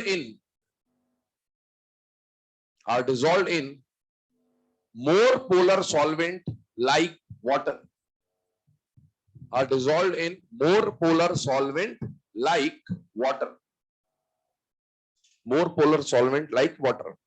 मतलब आयनिक कंपाउंड्स को डिसॉल्व करने के लिए जो बेस्ट सूटेबल सॉल्वेंट होगा वो क्या रहेगा, वाटर, क्योंकि आयनिक कंपाउंड्स की पोलैरिटी भी ज्यादा होती है और वाटर की भी पोलैरिटी बाकी सॉल्वेंट्स में जिसको यूज कर सकते हैं उनमें सबसे ज्यादा होती है। सेकेंड पॉइंट लिखेंगे, polar covalent compounds, polar covalent compounds, polar covalent compounds bracket में लेस पोलर, ब्रैकेट में लेस पोलर। ये लेस पोलर क्यों लिखाया, हम आयनिक कंपाउंड के रिस्पेक्ट में बात कर रहे हैं कि आयनिक कंपाउंड मोर पोलर है और कोवेलेंट कंपाउंड क्या होता है, लेस पोलर, है ना। क्यों लेस पोलर होता है कोवेलेंट कंपाउंड, क्योंकि इसमें जो चार्ज आता है वो पार्शियल आता है, पार्शियल डेल्टा प्लस या डेल्टा माइनस आता है। जबकि आयनिक कंपाउंड को मोर पोलर क्यों बोला, क्योंकि उसमें कंप्लीट प्लस और कंप्लीट माइनस आ रहा होता है, ठीक है। तो इसके बारे में लिखिएगा वापस से, सेकंड वाला जो स्टेटमेंट है फिर से बोल दे रहा हूं, पोलर कोवेलेंट कंपाउंड्स ब्रैकेट में less polar bracket close are dissolved in less polar solvents, are dissolved in less polar solvents like, are dissolved in less polar solvents like chloroform, acetone, etc. Like chloroform, acetone, etc. Like chloroform, acetone, etc. Third point लिखेंगे, non-polar covalent compounds, non-polar covalent compounds like, non-polar covalent compounds like, ये ऐसा लिखे, like नहीं, non-polar covalent compounds are dissolved in, like हटा दें, non-polar covalent compounds are dissolved in non-polar solvents like, are dissolved in non-polar solvents like CCl4, C6H6, etc. Carbon tetrachloride, benzene, etcetera. तो polar को polar में, less polar को less polar में, non polar को non polar में dissolve किया जाएगा। और जनरली जो कोवेलेंट कंपाउंड है उनको ऑर्गेनिक सॉल्वेंट में ही डिसॉल्व किया जाता है, और जो आयनिक कंपाउंड होगा उसको किसमें डिसॉल्व किया जाएगा बेटा, वाटर में। चलिए अब इसके आगे बात करते हैं। इसमें अभी हमने जो सॉल्युबिलिटी वाले जो पॉइंट लिखे बेटा, ध्यान सुनना, अब इसको अप्लाई कैसे किया जाएगा। आपको एग्जाम में सॉल्युबिलिटी बनाने का, ऑर्डर बनाने का क्वेश्चन है, ठीक है। अब उस क्वेश्चन को सॉल्व करने के लिए हमें दो चीजों की जरूरत होगी, एक तो हाइड्रेशन एनर्जी और एक लैटिस एनर्जी। अगर एग्जाम में, समझना जो बात बता रहा हूं उसको, है ना, ध्यान से। मान लो आपको दिया NaF, मान लो आपको दिया गया NaCl, मान लो आपको दिया गया NaBr, और मान लो आपको दिया गया NaI, और आपको बोला इसमें सॉल्युबिलिटी का ऑर्डर बनाना है आपको। तो सॉल्युबिलिटी का जब ऑर्डर बनाने जाओगे तो पहली चीज आपको यहाँ पर लैटिस और हाइड्रेशन की वैल्यू अगर दे रखी एग्जाम है ना, हो सकता है वैल्यू दे, देगा नहीं वैसे तो, पर अगर दे दे तो अगर लैटिस और हाइड्रेशन की वैल्यू दे रखी है तो आप तुरंत बता दोगे कि कौन ज्यादा सॉल्युबल होगा और कौन कम सॉल्युबल होगा। लेकिन एग्जाम में हमें लैटिस और हाइड्रेशन की वैल्यू नहीं देता, और जब लैटिस और हाइड्रेशन की वैल्यू नहीं देता तो हमें सॉल्व तो इन्हीं की मदद से करना है, क्योंकि कॉन्सेप्ट तो यही बोलता है। तो हम क्या कर सकते हैं वो समझिए। हम पहले इसमें क्या निकालेंगे बेटा, लैटिस एनर्जी का ऑर्डर, फिर हम लोग इसमें क्या निकालेंगे बेटा, हाइड्रेशन एनर्जी का ऑर्डर, क्योंकि डिपेंड तो ये किस पे करेगा, लैटिस और हाइड्रेशन पे ही डिपेंड करेगा। तो एक बात बताइए, कोई भी एनर्जी हो, एनर्जी का फॉर्मूला मैंने कल ही आपको बोला था और आज भी हम लोगों ने डिस्कस किया, होता ही है, जो ऑर्डर लैटिस एनर्जी का आएगा बेटा वही ऑर्डर किसका आएगा, हाइड्रेशन एनर्जी का भी आएगा, क्योंकि दोनों के फैक्टर्स क्या थे, सेम। पहला फैक्टर एनर्जी के लिए क्या देखा जाता है, चार्ज। तो चार्ज आप देखिए, चारों में चार्ज क्या है बेटा, same, 1 into 1, 1 into 1, 1 into 1, 1 into 1, charge same हो गया। चार्ज सेम हो गया तो फिर energy is inversely proportional to radius. Left to right आने पर साइज बढ़ रहा है, साइज बढ़ रहा है तो एनर्जी कम हो जाएगी। और जो ऑर्डर लैटिस का आया बेटा वही ऑर्डर हाइड्रेशन का भी आएगा, क्योंकि फैक्टर दोनों के सेम है। तीसरी बात ये आती है, अगर लैटिस एनर्जी से ये ऑर्डर निकला है और हाइड्रेशन का ये ऑर्डर निकला है तो बेटा सॉल्युबिलिटी जो है उसके ऊपर बात कर रहा हूं, ध्यान सुनना। अगर मैं लैटिस एनर्जी के हिसाब से सॉल्युबिलिटी का ऑर्डर बनाऊं तो बताइए, लैटिस एनर्जी और सॉल्युबिलिटी क्या है बेटा, इनवर्सली प्रोपोर्शनल। तो जो सॉल्युबिलिटी का ऑर्डर आएगा वो ऐसा आ जाएगा, इनवर्स प्रोपोर्शनल। और अगर मैं हाइड्रेशन एनर्जी के हिसाब से सॉल्युबिलिटी का ऑर्डर बनाता हूं, दोनों डायरेक्टली प्रोपोर्शनल, तो ऑर्डर जो हाइड्रेशन का वही आ जाएगा। अब आप सोचिए, एक ही क्वेश्चन में जो कॉन्सेप्ट है उसी को लगा रहे हैं और एक से सॉल्युबिलिटी का ऑर्डर बढ़ता हुआ आ रहा है और उसी कॉन्सेप्ट से सॉल्युबिलिटी का ऑर्डर कम होता हुआ भी आ रहा है। तो अपन एग्जाम में अगर क्वेश्चन आ गया तो अगर मैं लैटिस और हाइड्रेशन दोनों को लगाना चाहूं तो मैं कभी आंसर तक पहुंच ही नहीं पाऊंगा। क्यों नहीं पहुंच पाऊंगा, क्योंकि हमारे पास वैल्यू नहीं है। मैंने आपको एक बात बोली थी थोड़ी देर पहले, इनके रिप्रेजेंटेशन समझाए थे रेडियस वाले। मैंने बोला था ये फैक्टर दिखने में तो सेम होते हैं पर इनकी मैथमेटिकल वैल्यू अलग अलग होती है, और वो मैथमेटिकल वैल्यू डिसाइड करेगा कि ये ज्यादा होगा कि ये ज्यादा होगा, ये डोमिनेट करेगा कि ये डोमिनेट करेगा, सारा खेल उसी का है। पर क्योंकि हमारे पास वैल्यू नहीं होगी तो हम इस क्वेश्चन को ऐसे सॉल्व कर भी नहीं पाएंगे। तो अब आपको क्या समझना है, कॉन्सेप्ट तो हम लगाने से रहे, यहाँ पर वैल्यू दे दे सॉल्व हो जाएगा, नहीं हुआ तो अपन दोनों को कभी भी एक साथ यूज नहीं कर पाएंगे। तो हमें यहाँ पर जुगाड़ सीखना होगा, और वो जुगाड़ क्या सीखना होगा कि कब हम लैटिस एनर्जी से सॉल्व करें क्वेश्चन को और कब हम हाइड्रेशन एनर्जी से सॉल्व करें क्वेश्चन को, क्योंकि दोनों को अगर एक साथ लगाया तो आंसर तक नहीं पहुंच पाओगे। तो जनरली ऐसा देखा गया है कि जब ऐसे क्वेश्चन आते हैं ना बेटा, इनमें कोई कॉमन आयन दिया होता है आपको, क्या दिया होता है, कॉमन आयन मिलेगा आपको, है ना।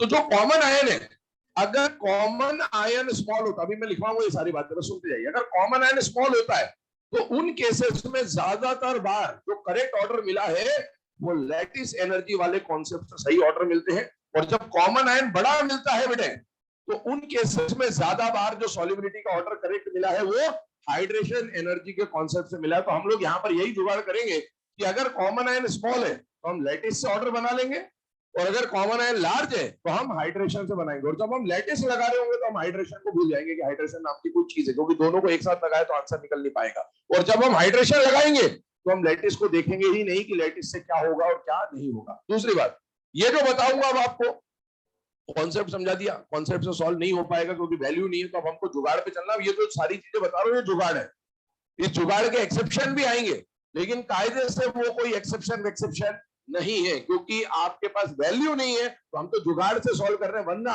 सॉल्युबिलिटी क्या सिर्फ लैटिस या सिर्फ हाइड्रेशन पे डिपेंड करता है या दोनों पे डिपेंड करता है, बेटा दोनों पे डिपेंड करता है। लेकिन जब हम दोनों को ऑर्डर से सॉल्व करने जाएंगे हमारा क्वेश्चन सॉल्व नहीं होगा, इसलिए हमें मजबूरी में यहाँ पर जुगाड़ लगाना पड़ेगा। हाँ वैल्यू दे दे कोई दिक्कत नहीं है, तब सॉल्व हो जाएगा, लेकिन दिया नहीं जाता एग्जाम में। अब एक बात सुने, हमें कैसे पता चलेगा कि कौन सा कॉमन आयन छोटा मानना है और कौन सा कॉमन आयन बड़ा मानना है, पहले तो इसकी बात करते हैं।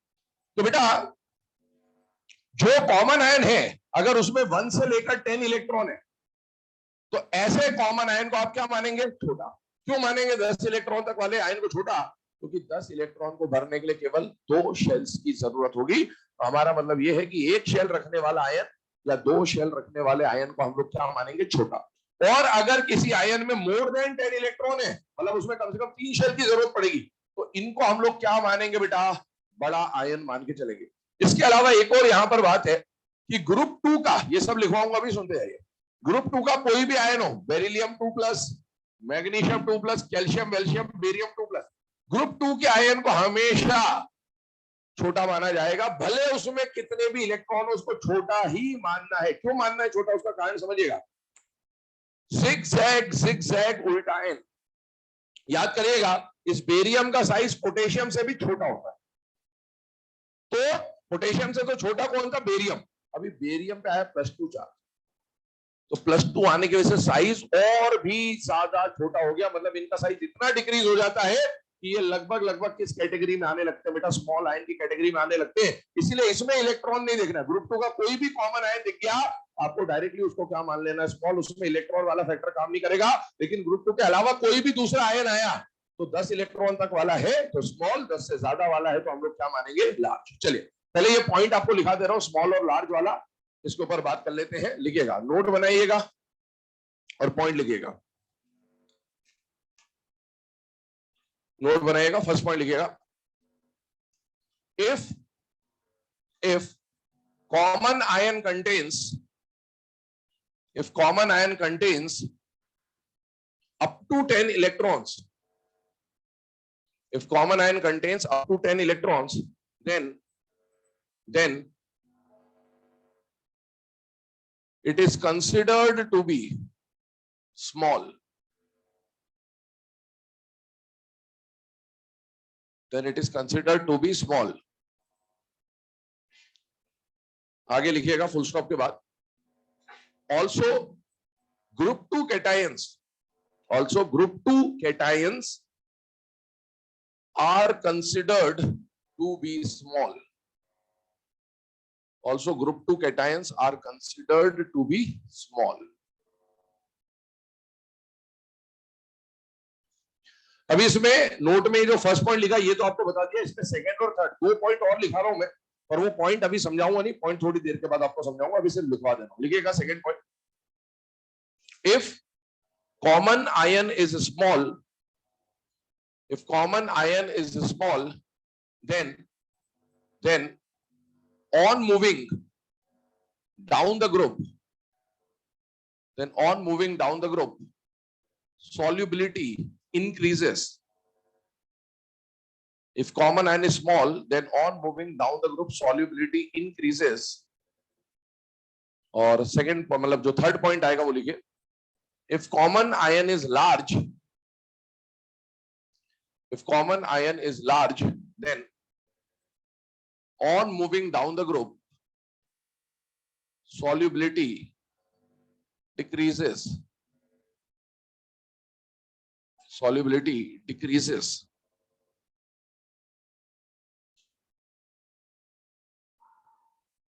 चलो बेटा, है ना, अब यहां पर ध्यान देंगे 2 मिनट के। अभी हम लोग यहाँ पर ये नोट लिखने के बाद, ये नोट में बस आपको अभी कॉमन एंड स्मॉल या लार्ज कौन है ये बताएगा, बाकी जो 2 पॉइंट उसको थोड़ी देर के बाद डिस्कस करता हूं। अभी 2 केसेस बता रहा हूं मैंने आपको क्या बोला कि वैसे तो सॉल्युबिलिटी लैटिस और हाइड्रेशन दोनों के कॉम्बिनेशन से सॉल्व होता है, लेकिन हमारे पास दोनों का वैल्यू नहीं होगा, और अगर हम दोनों से सॉल्व करने जाएंगे तो आपको पता है रिजल्ट क्या आएगा, एक से बढ़ता हुआ आएगा तो दूसरे से घटता हुआ आएगा, तो आप सॉल्व नहीं कर पाएंगे। तो हमें जुगाड़ लगाना है, और हमें जुगाड़ क्या लगाना है कि कब हमें लैटिस एनर्जी से सॉल्व करना है और कब हमें हाइड्रेशन एनर्जी से सॉल्व करना है। तो 2 केसेस आपके सामने लिखाए जा रहे हैं। केस 1 स्टेटमेंट लिखिएगा, इफ कॉमन आयन, केस 1 लिखिएगा, if common ion is small,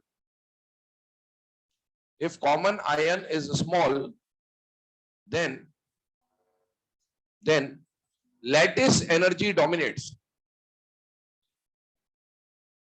If common ion is small, then lattice energy dominates.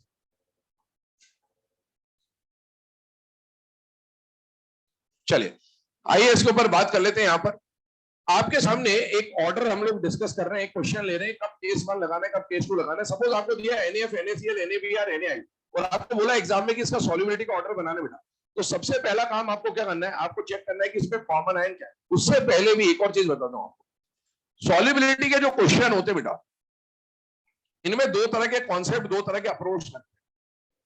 एक तो कुछ सॉल्युबिलिटी के क्वेश्चन आप किससे सॉल्व करेंगे, लैटिस और हाइड्रेशन से, जिसकी बात अभी हम लोग करने वाले हैं, और कुछ सॉल्युबिलिटी के क्वेश्चंस को आप किससे सॉल्व करेंगे, फजान्स रूल से सॉल्व करेंगे, पोलराइजेशन से सॉल्व करेंगे। पहली बात तो ये समझना जरूरी है।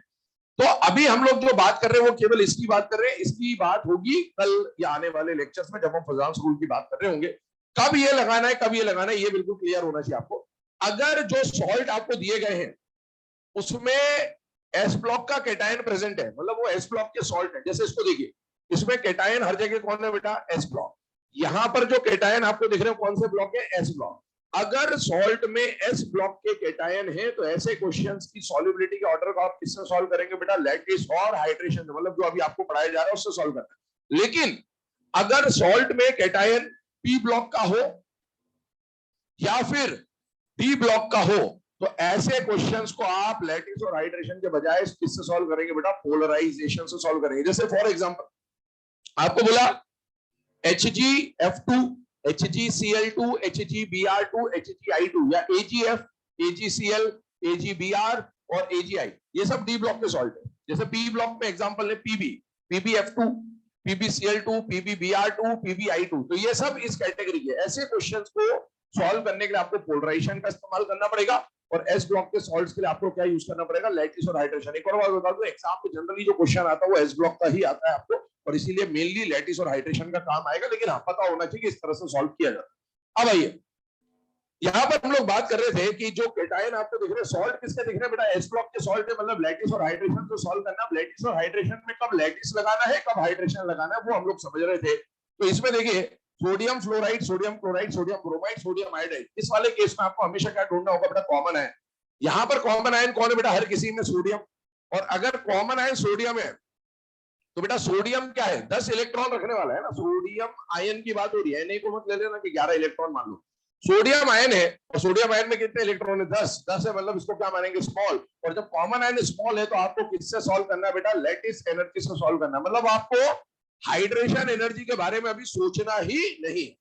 अब बताइए लैटिस एनर्जी का जो ऑर्डर होता है वो अगर हम लोग बनाने की बात करें तो लैटिस एनर्जी का ऑर्डर कैसे बनाया जाता है? याद करिए, energy is directly proportional to charge and inversely proportional to radius. तो आपको इन सब में अगर चार्ज देखा जाएगा तो चार्ज तो बेटा सभी में क्या है, सेम। तो आप रेडियस पे गए, लेफ्ट टू राइट जाने पर रेडियस बढ़ रहा है, और रेडियस बढ़ेगा तो एनर्जी कम हो जाएगी, चाहे लैटिस हो चाहे हाइड्रेशन हो, जो भी देख रहे होंगे आप। रेडियस अगर बढ़ रहा है तो एनर्जी कम हो जाएगी, और अगर लैटिस एनर्जी कम हो गई तो अभी थोड़ी देर पहले हमने सॉल्युबिलिटी का फैक्टर लिखा था कि solubility is directly proportional to hydration and inversely proportional to lattice. तो बेटा अगर लैटिस एनर्जी अगर कम हो रही है तो सॉल्युबिलिटी क्या हो जाएगा, बढ़ जाएगा। मतलब यहां पर जो ऑर्डर आ रहा है सॉल्युबिलिटी का, NaF से ज्यादा सॉल्युबल कौन होगा बेटा, NaCl। NaCl से ज्यादा सॉल्युबल NaBr, और NaBr से ज्यादा सॉल्युबल कौन हो जाएगा, NaI। नोट करें पहले इस फर्स्ट वाले केस को, सेकंड में वो जो सॉल्युबिलिटी में एस ब्लॉक, डी ब्लॉक और पी ब्लॉक वाला जो पार्ट लिखा है ना, लैटिस और पोलराइजेशन, उसको लिख लेना कहीं भी मार्जिन पे, क्योंकि वो काम आएगा आपको। एस ब्लॉक के सॉल्ट्स हैं तो आप लैटिस हाइड्रेशन लगा के सॉल्व करेंगे, और अगर डी और पी ब्लॉक के सॉल्ट्स हैं तो आप पोलराइजेशन से सॉल्व करेंगे।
चलिए बेटा, केस नंबर 1 के बाद अब अगर केस 2 के बारे में बात की जाए तो ध्यान सुनिएगा।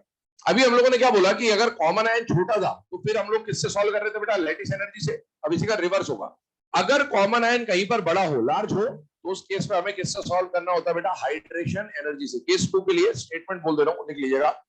If common ion is large, if common ion is large,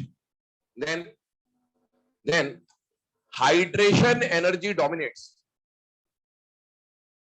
If common ion is large, then hydration energy dominates. ठीक है, इसके ऊपर ये जो एग्जांपल आपको दिया गया ना बेटा, एक बात सुनिएगा ध्यान से। ये वाला जो एग्जांपल है, ये सॉल्युबिलिटी का सबसे ज्यादा इंपॉर्टेंट क्वेश्चन है बेटा। सॉल्युबिलिटी में आप प्रीवियस ईयर के पेपर देखें, खासकर अगर नीट के पेपर देखेंगे, सॉल्युबिलिटी में अगर 10 बार आप क्वेश्चन देखोगे तो 10 में से 8 बार आपको यही क्वेश्चन मिलेगा सॉल्युबिलिटी का। देखिए 10 में से 8 बार, मतलब आप इसका इंपॉर्टेंस समझ सकते हैं। आपको मेनली ग्रुप 2 के सल्फेट्स का ही सॉल्युबिलिटी का ऑर्डर पूछा जाता है, सबसे ज्यादा इंपॉर्टेंट क्वेश्चन बेटा। ध्यान सुनिएगा, ध्यान समझ लीजिएगा। अगर आपको सपोज इनके सॉल्युबिलिटी का ऑर्डर बनाने को आया तो सबसे पहले तो आपने देखा कि सॉल्ट एस ब्लॉक का है कि पी ब्लॉक का है कि डी ब्लॉक का है। आपको दिख गया एस ब्लॉक का सॉल्ट है, मतलब लैटिस और हाइड्रेशन से सॉल्व करना है। अब लैटिस और हाइड्रेशन में आपको देखना होता है कि लैटिस लगाऊं या हाइड्रेशन लगाऊं। उसके लिए आप कॉमन आयन को पहचानेंगे। कॉमन आयन सब में कौन है, सल्फेट। सल्फेट है लार्ज, और जब कॉमन आयन लार्ज है तो आप किससे सॉल्व करेंगे, हाइड्रेशन एनर्जी से। अब हाइड्रेशन एनर्जी से सॉल्व करने गए तो हमें हाइड्रेशन का ऑर्डर बनाना है। पहली बात, कोई भी एनर्जी हो, चाहे लैटिस हो चाहे हाइड्रेशन हो, पहला फैक्टर क्या लगेगा, चार्ज। चार्ज तो सब में सेम है, +2 -2 +2 -2 +2 -2 +2 -2, चार्ज सेम। रेडियस पे जाएंगे, लेफ्ट टू राइट जाने पर बेरिलियम से बेरियम जब जा रहे हो तो रेडियस बढ़ रहा है, और रेडियस बढ़ेगा तो एनर्जी कम हो जाएगी। और हाइड्रेशन एनर्जी और सॉल्युबिलिटी डायरेक्टली प्रोपोर्शनल होते हैं। अगर हाइड्रेशन एनर्जी कम हो रही है तो सॉल्युबिलिटी भी कम हो जाएगी। मतलब जो ऑर्डर मिलेगा वो क्या मिलेगा बेटा, डिक्रीजिंग ऑर्डर आपको मिल रहा होगा। और अभी थोड़ी देर पहले नोट में आपको जो पॉइंट नंबर 2 और पॉइंट नंबर 3 लिखा है था वो भी समझा दे रहा हूं, देखिए उन पॉइंट्स को निकाल लीजिएगा। हम लोगों के पास ये तो हमने कॉन्सेप्ट समझ लिया, मतलब कॉन्सेप्ट का एक तरह का जुगाड़ है, लेकिन जुगाड़ को लगाना कैसे वो हमने डिटेल तरीके में समझा। लेकिन हमारे पास एग्जाम में इतना टाइम नहीं होगा बार बार की पहले हम चार सेम देखें, फिर रेडियस देखें, फिर हाइड्रेशन एनर्जी देखें, फिर सॉल्युबिलिटी देखें, है ना। देखने को देख सकते हो, कोई दिक्कत नहीं, तुम्हारे पास समय है तो करो आराम से। लेकिन इतना समय एग्जाम में नहीं मिलेगा, तो आपको डायरेक्टली सॉल्व करना है। तो डायरेक्टली कैसे सॉल्व करना वो आपको नोट के पॉइंट नंबर 2 और पॉइंट नंबर 3 में लिखा है। अगर कॉमन आयन छोटा है, ध्यान से देखो, कॉमन आयन छोटा है और एक बार कॉमन आयन बड़ा है, तो कॉमन आयन के अलावा वाले जो आयन होते हैं ना, वो जनरली आपको एक ही ग्रुप के देता है। जैसे यहां देखिए, कॉमन आयन के अलावा वाले आयन कौन है? फ्लोराइड, क्लोराइड, ब्रोमाइड, आयोडाइड, क्या एक ही ग्रुप के हैं या नहीं है? यहां भी कॉमन आयन के अलावा वाला आयन देखो, beryllium, magnesium, calcium, strontium, barium, एक ही ग्रुप के देता है जनरली। तो अगर कॉमन आयन छोटा है तो आप देखो डाउन द ग्रुप जाने पर सॉल्युबिलिटी बढ़ रही, और अगर कॉमन आयन बड़ा है तो आप देखिए डाउन द ग्रुप जाने पर सॉल्युबिलिटी कम हो रही है। तो हम सीधे सीधे इसी से सॉल्व करेंगे कि अगर कॉमन आयन छोटा है डाउन द ग्रुप सॉल्युबिलिटी बढ़ेगी, और अगर कॉमन आयन बड़ा है तो डाउन द ग्रुप सॉल्युबिलिटी कम हो जाएगी। बस इतना सा काम हमें करना होगा। नोट करिए इसे, यहाँ पर मैं कुछ केसेस लिख रहा हूँ, इनको आप ट्राई करिए, फिर इसके कुछ एक्सेप्शन है उनको देखते हैं।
ठीक है, वहां 3 से लेकर 7 तक जो केसेस लिखे इनको आप लोग ट्राई कर लीजिए फटाफट, फिर आगे देखते हैं इसके एक्सेप्शन। जब तक मैं यहाँ पर मेंशन कर देता हूँ।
चलिए बेटा, है ना, यहाँ पर ध्यान देंगे। अब ये 3 से लेकर 7 वाले जो केसेस अभी आपके सामने लिखे गए हैं, इन 3 से लेकर 7 तक के केसेस को 1 बाय 1 डिस्कस कर रहा हूँ, ध्यान सुनिएगा। पहली बात तो इसमें जो आपको सॉल्ट दिख रहा है वो एस ब्लॉक का सॉल्ट दिख रहा है, और एस ब्लॉक का सॉल्ट दिख रहा है मतलब आपको लैटिस और हाइड्रेशन से इसको सॉल्व करना है। लैटिस और हाइड्रेशन से जब आप सॉल्व करने जाते हो पहले आपको कॉमन आयन चेक करना है बेटा। यहाँ पर जो कॉमन आयन है वो कौन है बेटा? सीजियम। और सीजियम जो है मोर देन 10 इलेक्ट्रॉन पे क्या हो जाएगा? लार्ज। यहाँ पर जो कॉमन आयन दिख रहा है वो कौन दिख रहा है बेटा? फ्लोराइड। और फ्लोराइड जो है 10 इलेक्ट्रॉन वाला बेटा, इसको स्मॉल बोलेंगे। यहाँ पर कॉमन आयन, और यहाँ पर कॉमन आयन कौन है बेटा? हाइड्रोक्साइड। तो यहाँ का जो कॉमन आयन वो हाइड्रोक्साइड है, मतलब OH माइनस है। OH माइनस है मतलब स्मॉल है बेटा, 10 इलेक्ट्रॉन है इसके अंदर, काउंट कर लीजिएगा आराम से। और यहाँ पर भी कॉमन आयन कौन आ रहा है? हाइड्रोक्साइड आ रहा है। तो हाइड्रोक्साइड आयन होता है OH माइनस, तो इसमें भी 10 इलेक्ट्रॉन, और उसको भी क्या माना जाएगा? स्मॉल। यहाँ पर जो कॉमन आयन है वो कौन है बेटा? नाइट्रेट।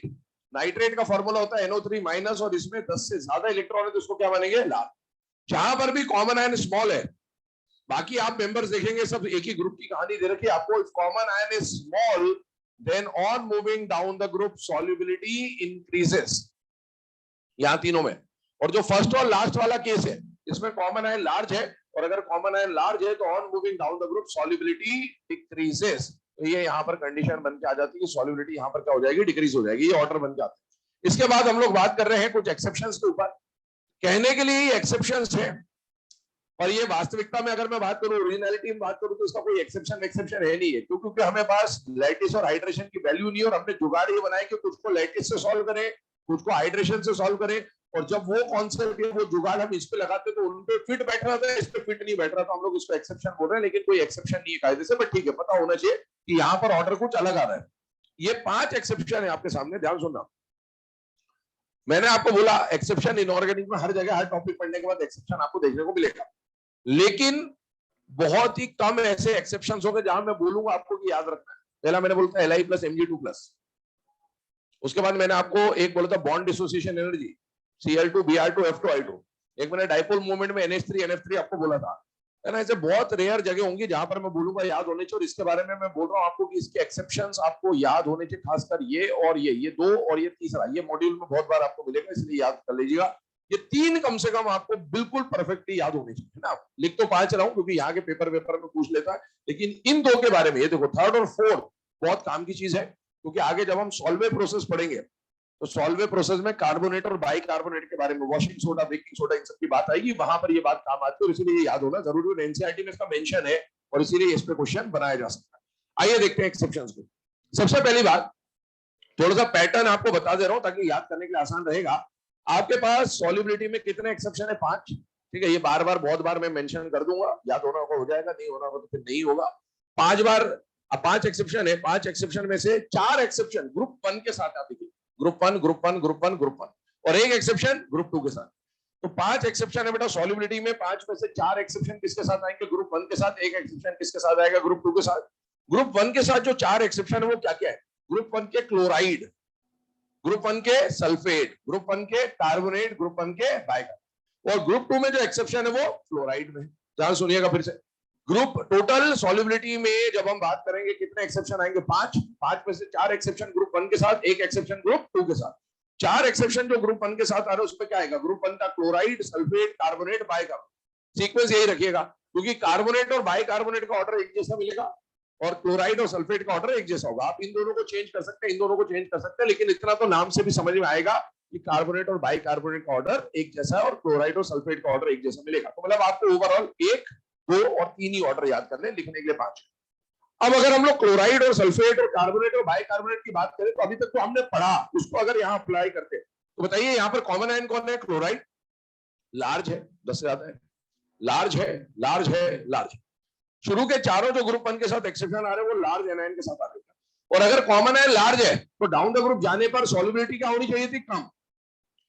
यहां पर सॉल्युबिलिटी कम होती भी है, मतलब ये ट्रेंड को फॉलो कर रहा है, पर इसमें एक्सेप्शन शुरू से आएगा या आधे के बाद आएगा? आधे के बाद। यहां तो सही चला, अब एक्सेप्शन आ जाए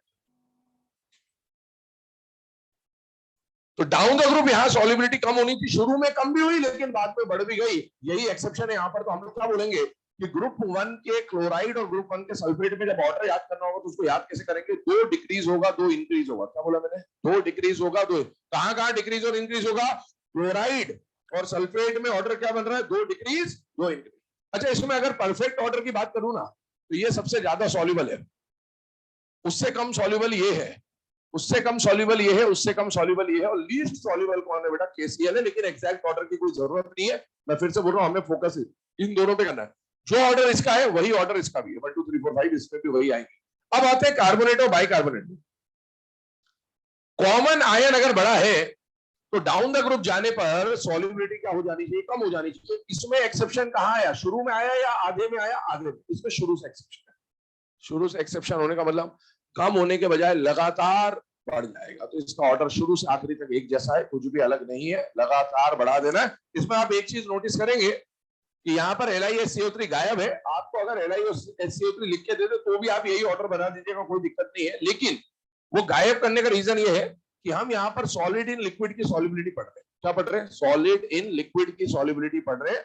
जो लिथियम बाइकार्बोनेट होता है वो सॉलिड स्टेट में मिलता ही नहीं। आगे जाके पढ़ेंगे थर्मल डिकम्पोजिशन में कि बहुत सारे कार्बोनेट बाइकार्बोनेट ऐसे होते हैं जो सॉलिड स्टेट में नहीं मिलते, उसमें लिथियम भी है, इसलिए हम उसको इंक्लूड नहीं करते। देखिए, 4 ऑर्डर जो है ग्रुप 1 के, फिर से बोल दे रहा हूं, ग्रुप 1 के क्लोराइड और सल्फेट का ऑर्डर क्या है, 2 डिक्रीज 2 इंक्रीज। ग्रुप 1 के कार्बोनेट बाइकार्बोनेट में क्या ऑर्डर है, लगातार इंक्रीज। ग्रुप 2 में क्या एक्सेप्शन है, ध्यान सुनिएगा। यहां कॉमन आयन कौन है बेटा, फ्लोराइड।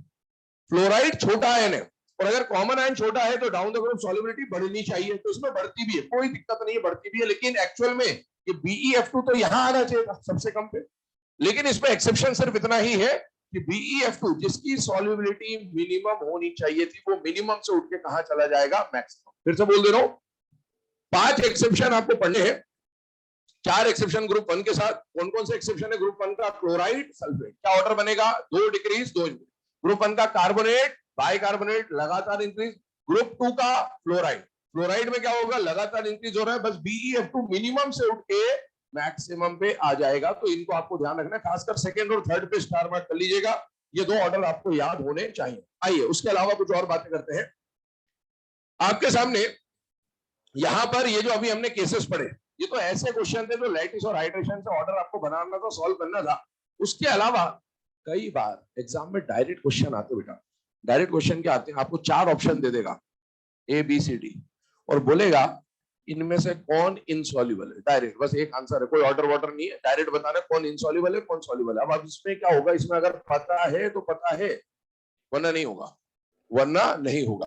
और वो जो क्वेश्चन आते हैं, वो क्वेश्चन या तो हेलाइट्स को लेकर आते हैं बेटा, या सल्फेट्स को लेकर आते हैं मेनली। ये भूल जाइए अभी, है ना। आपको जो क्वेश्चन पूछता है एग्जाम में नीट के अंदर, वो या तो हेलाइट को लेकर पूछता है या सल्फेट को लेकर पूछता है। तो इसको हमें ध्यान रखना पड़ेगा। क्या ध्यान रखना, उसमें ध्यान से देखिएगा। इसको बोलते हैं क्यों आज होगा प्रभात। क्या बोलते हैं, क्यों आज होगा प्रभात। क्यों आज होगा प्रभात के जो CBI है, ये आपको क्या मिलेंगे, इंसॉल्युबल CBI मेरे मतलब समझ ही जाएंगे, क्लोराइड ब्रोमाइड और आयोडाइड। तो कॉपर का क्लोराइड, कॉपर का ब्रोमाइड, कॉपर का आयोडाइड, या फिर सिल्वर क्लोराइड ब्रोमाइड आयोडाइड, या Hg का क्लोराइड ब्रोमाइड आयोडाइड, या Pb का क्लोराइड ब्रोमाइड आयोडाइड, ये सारे के सारे क्या मिलेंगे, इंसॉल्युबल। क्वेश्चन क्या बनेगा, ध्यान सुनिएगा, अभी मैं क्वेश्चन लिखवा भी दूंगा। आपको दिया AgF, AgF बोला है, KgF नहीं बोला है, AgCl, AgBr और Ag।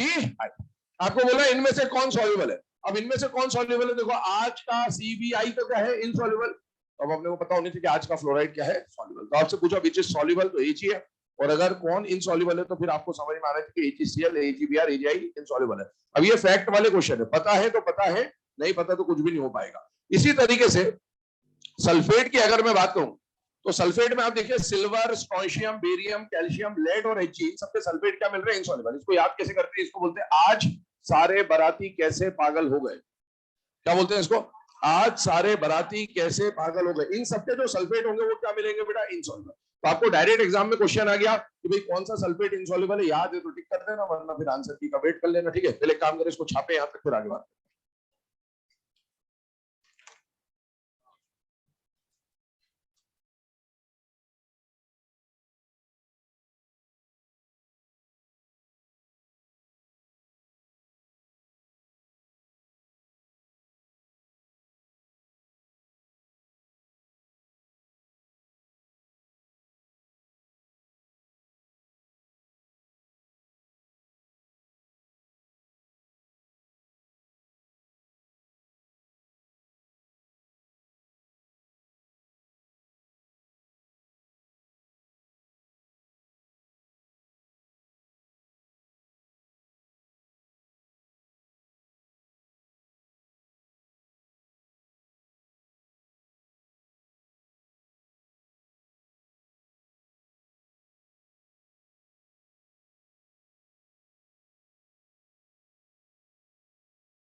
चलिए बेटा ना, अब ये जो केसेस आपके सामने लिखे हैं इसमें सब फर्स्ट और सेकंड के बारे में मैंने आपको बता दिया। क्यों आज होगा प्रभात का सीबीआई क्या हो जाएगा इंसॉल्युबल। आज सारे बराती कैसे पागल हो गए कि सल्फेट भी क्या मिल जाएंगे आपको इंसॉल्युबल। अब आते हैं इसके ऊपर, ये जो थर्ड पॉइंट आपको बताया जा रहा है, इस थर्ड पॉइंट का नीट के हिसाब से कोई ज्यादा काम नहीं है, बट एम्स के क्वेश्चन जो आते थे उनमें ये बहुत ज्यादा पूछा जाता, खासकर सल्फाइड्स एम्स का मतलब ऐसा मान ले फेवरेट टॉपिक था। ये जो भी आप पढ़ रहे हो ना, ये सब आप एक्चुअल में लैब में सॉल्व करते हैं। जो सॉल्ट एनालिसिस होता है, केटाइन एनायन के जो टेस्ट आप पढ़ते हैं, ये सब उसी की बात है कि कौन सॉल्युबल होता है कौन इनसॉल्युबल होता है, ये सब वो है। लेकिन हमारे सिलेबस में इसके ज्यादा क्वेश्चन बनते हैं। यहाँ एडवांस में इसके क्वेश्चन बहुत आते हैं, जेई वगैरह में सॉल्ट एनालिसिस पूरा टॉपिक ही होता है। तो हमारे सिलेबस में जितना जितना काम का है मैं उतना बता दे रहा हूँ आपको। आप देखिए एक पॉइंट लिखा हुआ है, मोस्टली सल्फाइड्स आर इनसॉल्युबल, मतलब जितने भी सल्फाइड मिलते हैं ना, खासकर अगर ग्रुप 1 छोड़ दिया जाए तो ग्रुप 1 के सल्फाइड तो सॉल्युबल होते हैं, अमोनियम सल्फाइड थोड़ा बहुत सॉल्युबल होता है, बाकी ज्यादातर सल्फाइड आपको क्या मिलते हैं बेटा, इनसॉल्युबल मिलते हैं। और उनमें से मैं कुछ सल्फाइड्स के बारे में बात कर रहा हूं, ध्यान सुना। Mostly sulphides are insoluble, but उनमें से कुछ सल्फाइड के बारे में बात कर रहा हूं। जिंक का सल्फाइड, मैंगनीज का सल्फाइड, निकल का सल्फाइड और कोबाल्ट का सल्फाइड। इन सल्फाइड में से अगर मैं बात करूं तो ZnS व्हाइट कलर का मिलता है बेटा, MnS पिंक कलर का मिलता है बेटा, NiS ब्लैक कलर का मिलता है बेटा, और COS भी ब्लैक कलर का मिल रहा होता है आपको। ठीक है, तो ये 4 कलर है, आप याद कर सकते हो तो कर लीजिएगा, वरना मैंने आपको ये, क्योंकि है ना एम्स के अगर क्वेश्चन आप पिछले 2-3-4 साल के लगाएंगे वहां आपको मिल जाएगा, इसलिए बता दे रहा हूं। अदरवाइज नीट में इसके आने की पॉसिबिलिटी रेयर है। सल्फाइड के बारे में मेनली कहां पूछा जाता है बेटा एम्स में, हाँ हैलाइड और सल्फेट, ये कहां पूछा जाता है बेटा नीट में, इससे डायरेक्ट क्वेश्चन आ सकता है। और सल्फेट तो मैंने आपको बोला भी था आज कि 10 में से 8 बार अगर कुछ पूछा गया है नीट में सॉल्युबिलिटी में तो वो ग्रुप 2 के सल्फेट्स के बारे में पूछा गया है। तो आप देखो ये सब कुछ नहीं है, ये ग्रुप 2 के सल्फेट्स ही है बेटा आपके सामने। ठीक है, इसके अलावा इसको अब याद करेंगे तो याद कैसे करना होता है, ध्यान सुनिएगा। इंसान की बात कर रहे हैं, इंसान अपने से है ना, इंसान जन्म से सफेद, जब पैदा होते हैं तो बिल्कुल सफेद रहता, दिल है ना, मन एकदम साफ रहता है। इंसान जन्म से सफेद, मन से गुलाबी, बड़े हुए थोड़े से गुलाबी गुलाबी हो गए ना। फिर नियत से काला, किसके जैसा, कौवे जैसा काला। ठीक है, तो इंसान जन्म से सफेद, मन से गुलाबी, नियत से काला, किसके जैसा काला, कौवे जैसा काला, ये याद कर लेना। आगे बढ़ जाते हैं। ऑल नाइट्रेट्स आर सॉल्युबल, जितने भी नाइट्रेट्स मिलते हैं नेचर में, सारे के सारे नाइट्रेट्स कैसे होते हैं बेटा, सॉल्युबल होते हैं, ये फैक्ट याद रखिएगा। और इसीलिए नाइट्रेट्स के लिए आगे जाके हम ब्राउन रिंग टेस्ट लगाएंगे, ब्राउन रिंग टेस्ट पढ़ेंगे हम लोग, है ना। तो वो सॉल्युबल होते हैं तो उसको डायरेक्टली चेक नहीं किया जाता, तो उसमें फिर और चीजें ऐड करके फिर उसका टेस्ट किया जाएगा, वो वाली बात नहीं। एक क्वेश्चन बोल दे रहा हूं आपको, ये वाला लिख लीजिएगा, बाकी ये नोट करते रहना, बाकी इसका आगे कल ही डिस्कशन स्टार्ट करेंगे। क्वेश्चन लिखिएगा, which of the following compound which of the following compound is soluble, which of the following compound is soluble। ये ऑप्शन आपके सामने लिखे, AgF, AgCl, AgBr और AgI, एंड करेक्ट ऑप्शन कौन सा हो जाएगा, AgF, है ना, क्योंकि आज का जो CBI है वो कैसा होता है बेटा, इनसॉल्युबल। बाकी कल स्टार्ट करेंगे इसका आगे।